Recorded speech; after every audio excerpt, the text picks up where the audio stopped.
And I felt like for years, Jerry's actions speak so much louder than words, and you can get so much closer to what the true story is if you just watch what he does instead of watching his lips move and try to decipher that. But I would say you got to keep doing something. Maybe they made him the top paid assistant in the NFL. I think Dan Quinn is so important here, and I know things are coming along well right now with the head coach in Mike McCarthy, but you tell him, we have a special group of players. You might have other chances to go be a head coach, but if you ride this out with Diggs and Parsons and whoever we continue to add to the mix, we have the foundation of a great defense. This could go 3 or 4 years, and you could become a Cowboys legend. You're still young enough you can be a head coach. But I need Jerry to continue to do something and keep writing the check and make him higher paid than any head coach in the NFL or a lot of head coaches in the NFL, because he has constantly told us, oh, imagine the check I'll write to give us another Super Bowl. Well, now you have something so perfect with Dan Quinn. If you don't want to be the head coach, if you want to keep going with Mike McCarthy or Sean Payton, whatever, but you got to pay Dan Quinn to make sure he doesn't leave, because I'm convinced this is a very important part of this equation, guys. I love the idea of the reporter going, all right, it's week 4, we're 3-1, we're rocking and rolling. Let me ask a question about replacing Dan Quinn right now. I'm like, who's the reporter that fired off that question? Next year. No, but we're talking about next year. Like, why are we doing it? It just I think it was Newey. Can we get to friggin' Halloween? No, it didn't sound like Newey. You think it was Newey? I think they were talking about, maybe I'm speaking out of turn here, but I want to say that I heard Sean and RJ talking about it this morning. Maybe it was. And Bobby, I think Bobby Belt, maybe we'd reach out to Bobby and ask him that question. I'll say something real quick about this. Yeah, Jerry, Denver made a mistake. Denver was going to hire Dan Quinn. That was going to be their guy. George Payton, the general manager for Denver, was going to hire him. And he was planning on going to the Denver Broncos. The Broncos then, in turn, were going to get sold by the Bolin Family Trust. And they didn't want another defensive coach. They went for went for the offensive coach there. How's that going? John Fox and all. Yeah, exactly. Dan Quinn, you're right. Jerry Jones stepped up. He's paying him like an NFL head coach right now. He is. There's no question. But you also, this team is different on defense, not only because of Dan Quinn and Joe Witt and AD and George Edwards and those guys, because Mike McCarthy hired a disaster in Mike Nolan. Yeah. Got rid of. Let that happen again. Yeah, got rid. But give Mike some credit for saying, okay, yeah, let's do this. Let's get Dan Quinn became available because they had a bad half of a Super Bowl against the New England Patriots, or all those guys would still be their coach in the Atlanta Falcons. But the draft gods smiled on them. Think about how they got Diggs in the second round. Yep. Think about how they got Micah Parsons in the first round there. People passing on him. I was on the Giants podcast and they were talking about Micah Parsons and all that. And then they should have drafted him. That was their thought, that like, hey, if I was on this, I've talked to a bunch of people there about that. The draft gods smiled on it. Now the Cowboys were ready. The Cowboys were ready to make the pick. They did a great job of being ready to make the pick. But this defense has come together by some damn good fortune along the way. And I'm not saying that the Cowboys don't do their homework, but, there's sometimes in coaches they don't do their homework. They'll interview 1-2 guys, and that's it. Yeah.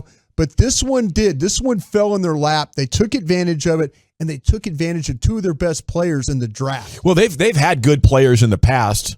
I mean, you had some bad defenses with D. Ware. You had Terrence Newman on the team. I think while the players did fall in your lap, Dan Quinn ties it together in a way you can't let walk out the door. Absolutely. Yeah. I think that's it. I think you I think Dan Quinn would have walked if he was given the job. Yeah, I think you're right. I think he'd have taken the head coaching job in Denver. And I think the other thing there is they also didn't have the Russell Wilson trade in place. They were maybe hoping they could get Aaron Rodgers. For sure. And then Nathaniel Hackett deal there was also, okay, maybe that makes the Rodgers thing more of a possibility. Then he ends up going back to Green Bay, so then they make the trade for Russell Wilson. But there's no salary cap on coaches. right? So you can try and money whip Dan Quinn as much as you want, but it's a perfect marriage. Dan Quinn is putting these players in a position to succeed. He's had an eye for talent to bring in a guy like Jaron Kearse, who we were all thinking, ooh, this is not that great of a player.